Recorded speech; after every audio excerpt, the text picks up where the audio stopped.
영상 촬영을 하기 전에 주파가 새로 구매해준 동그라미 조명, 그리고 봉사님은 스크립트를 지금 보시고 계십니다. 우리는 카메라가 2대 이렇게 해서 인트로를 찍어보도록 하겠습니다.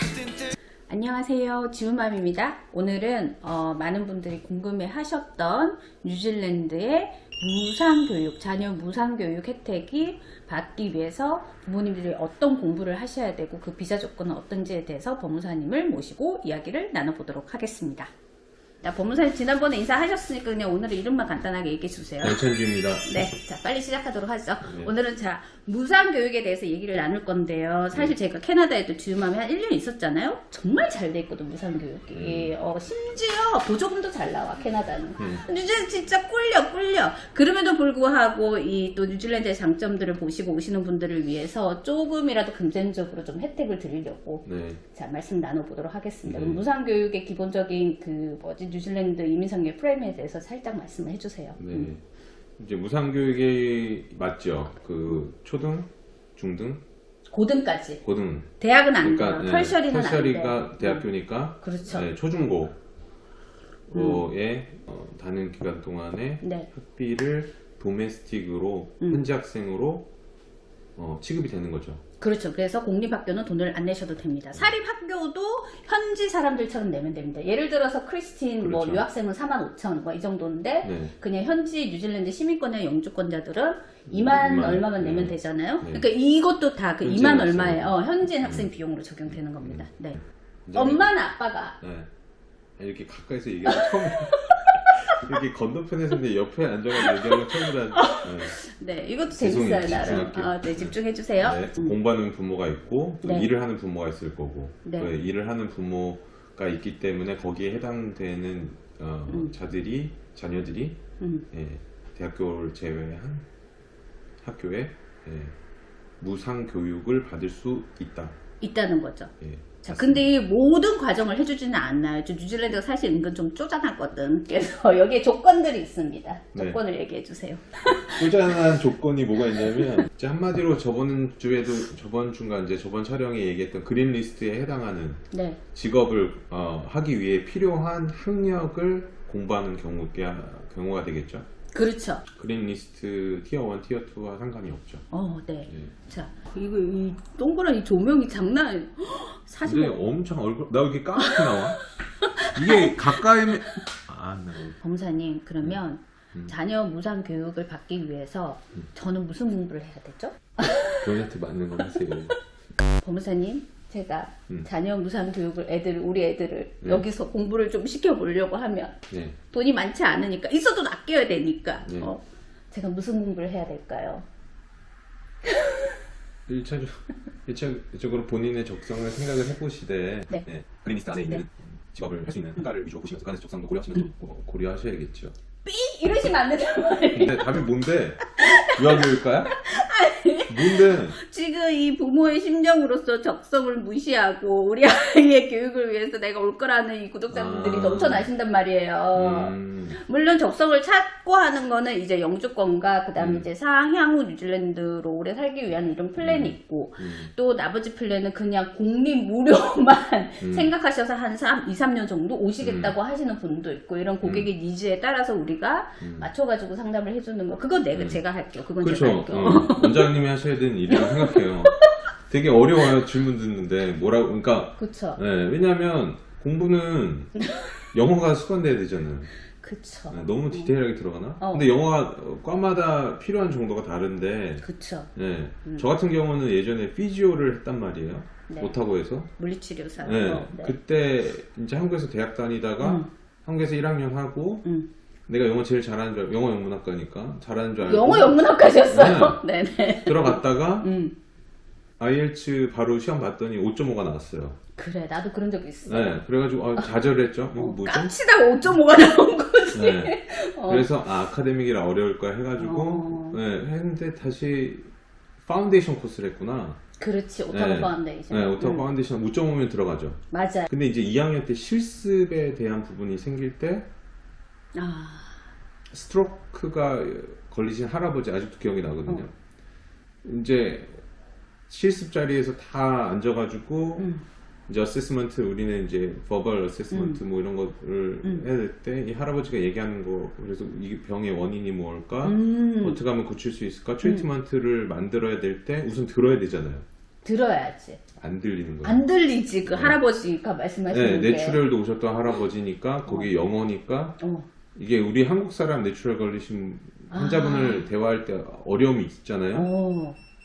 어려움이 10배. 현타가 오는 거죠. 현타가 오는 거. 네, 내가 이제- 이걸 할 수 있을까? 그러니까 이제 그런 측면에서 영어를 좀 생각하면서 코스를 고를 필요가 있다라는 것과 이제 그런 거는 제가 적절히 센스 있게 제가 경력이 많으니까 고객분들과 상담을 해보면서 매치를 시키도록 하는데 그래도 기본적으로 이제 아까 말씀했듯이 모든 공부를 하는 부모님들에게 무상 교육을 주지는 않아요. 그러면 공부를 하는 배우자는 학생 비자를 받겠죠. 그러면은 공부를 하지 않은 배우자의 경우는 비자가 뭐가 되죠? 공부를 하지 않는데 배우자랑 같이 있어야겠다. 그렇죠. 라는 거를 이민성에서 구분해야죠. 공부만 해 이게 안 되니까 배우자에게 둘의 사실혼 관계를 확인하고 네. 배우자 워크 비자를 줍니다. 워크 비자를 신청해 주지만 신청을 하면 주는데 배우자가 오픈 투 워크 비자를 받으려면 아까 제가 무슨 공부를 해야 될까요? 물어봤던 것처럼 학사 레벨 7이나 아니면 준석사 레벨 8을 할 때는 그린리스트에 포함된 전공을 하셔야 되고 맞습니다. 네. 그리고 9 석사나 10 PhD를 공부를 할 때는 굳이 그린리스트가 아니어도 상관없는 거죠. 근데 법무사님 그러면 저는 학생 비자고 우리 남편은 오픈 투 워크 비자를 받아서 인플로이어. 오케이. 워크 비자를 받고 저희 자녀들은 이제 공립학교를 무료로 보낼 건데 남편이 이제 시부모님도 나이가 연세가 있으시고 하니까 한국에 좀 가셔야 된단 말이에요. 이것도 가능할까요?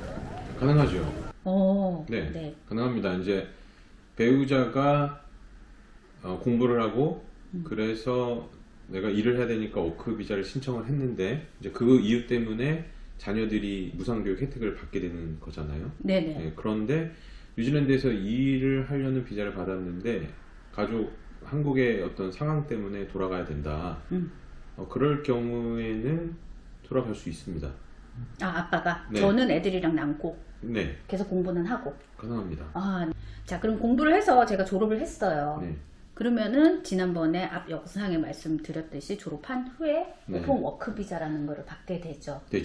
네, 기간은 제가 공부한 거에 따라서 맞습니다. 뭐 다르겠지만 짧게 1년부터 최대 3년까지. 맞습니다. 이때 저의 배우자는 어떤 비자를 받게 되죠?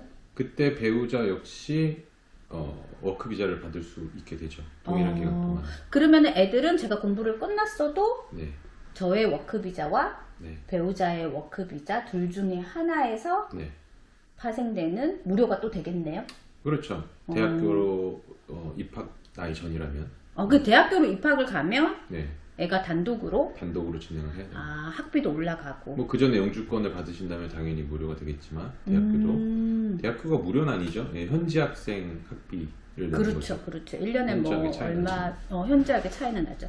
여기까지 이제 부모님이 공부를 하실 때 아이들의 자녀 무상 공립 혜택, 학비 혜택에 대해서 알아봤는데요. 이게 그린리스트가 워낙 많아서 저희가 일일이 나열을 하기는 좀 힘들고 제가 여기 티스토리에 정리를 해놓은 그린리스트와 이민성 홈페이지를 상세 보기란에 링크를 걸어드리도록 하겠습니다. 졸업하시면 우선 이제 포스트 스터디 워크 비자를 신청하실 수 있고요. 네네. 졸업을 했다라는 조건이죠. 네. 그러면서 그 기간 동안에 회사를 찾으시겠죠. 물론 현실적으로 졸업 전에 찾는 경우도 봤고요. 그리고 이제 그 워크 비자 그 기간 동안 고용주를 찾았을 경우에 퀀티티 서베이어 같은 경우는 바로 그린리스트 티어 1에 해당이 돼서 고용을 잡는 그 시점이 영주권을 신청할 수 있는 시점이 됩니다. 고용되면 바로 영주권을 신청하는 거죠. 티어 1이라는 티어 1이기 때문에 현재 조건이죠. 네. 이제 흥미로운 점은 저도 이제 원장님 말씀하셔가지고 더 눈여겨봤는데 티어 2와 특히나 다른 점, 그리고 다른 SMC랑 다른 점은 티어 1 직업의 이제 요건들이 있는데, 지금 저희 퀀티티 서베이어 얘기하는 거고, 그렇죠. 그 직업의 요건은 그냥 관련 협회 등록입니다. 그게 그렇죠. 다른 거죠. 셀러리 리ኳ먼트 이런 게 없어요. 급여 조건이 없어요. 그러니까 인턴십도 가능하다라는 얘기입니다. 영주권 신청에. 네. 이제 통상적으로 이민성에서 고용으로 영주권을 줄 때는 퍼머넌트한, 그러니까 영구직, 예, 통상 그렇게 받은 고용 계약서로만 영주권 신청을 하는데, 여기에서는 fixed term of at least 12 months 해서 12개월, 최소 12개월 이상의 이런 계약직도, 한국말로 맞나요? 계약직? 네, 계약직. 네, 그것으로도 영주권 신청을 할 수 있다라는 인스트럭션상에 문항이 클리어하게 나와 있습니다. 이번 이 그린 리스트 스트레이트 레지던스라고 하는 네, 티어 1에 해당하는 티어 1. 이 직업군들은 이민성에서 강력하게 졸업만 하고 직장만 찾으면 네. 예, 영주권을 주겠다라는 게 분명하네요. 그럼 티어 1에 되게 장점이 많네요. 네. 그러면 다시 제가 서머리 정리를 하면 퀀티티 서베이어 공부를 하시고, 이 공부는 사실 본인의 백그라운드가 어떠신지에 따라서 학사 3년을 다시 해야 되는지, 아니면 그레이지에이트 디플로마 1년짜리를 하셔도 되는지, 아니면 포스트 그레이지에이트 디플로마도 사실은 있습니다. 이걸 하시고 난 다음에 졸업을 하는 시점에 이 퀀티티 서베이어 협회에 또 가입을 하셔야 되는데, 이거는 사실 돈만 내면 돼요. 그냥 뉴질랜드에서 공부하시고. 모든 고용주, 이제 이민성에서 저번 시간에 다뤘던 어크레디티드 인플로이어 워크 비자를 줄 수 있는 고용주들, 네. 한마디로 이민성에 미리 고용주들이 등록된, 신청을 해서 어크레디테이션을 받습니다. 오케이. 예, 그럼, 그런 고용주들의 신청인데, 중요한 거는 그 워크 비자를 그분들이랑 신청하지 않아도 워크 비자로. 예, 포스트 스터디, 공부한 걸로 신청해서 받은 포스트 스터디 워크 비자로 영주권을 신청할 수 있다라는 게 크게 다른 거죠. 그러면 졸업하고 포스트 스터디 워크 비자 받고 그 사이에 지금 그 말씀 30시간 이상과 12개월 이상 되는, 아니면 또는 영구직, 그 잡오퍼, 그러니까 고용 계약서를 받고 일하면서 바로 영주권을 신청을 할 수 있는 거죠. 그렇습니다. 네. 어쨌든 퀀티티 서베이는 이제 티어 1이기 때문에 이런 장점이 있다는 거 설명을 드렸고, 그리고 이 퀀티티 서베이 외에 다른 티어 1 종목들은 여기 링크 들어가셔서 확인을 해보시면 되고요.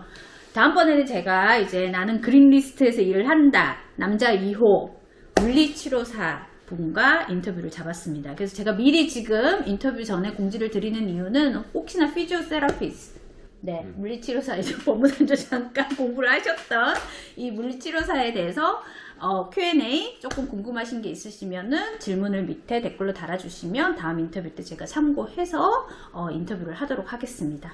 감사합니다. 감사합니다.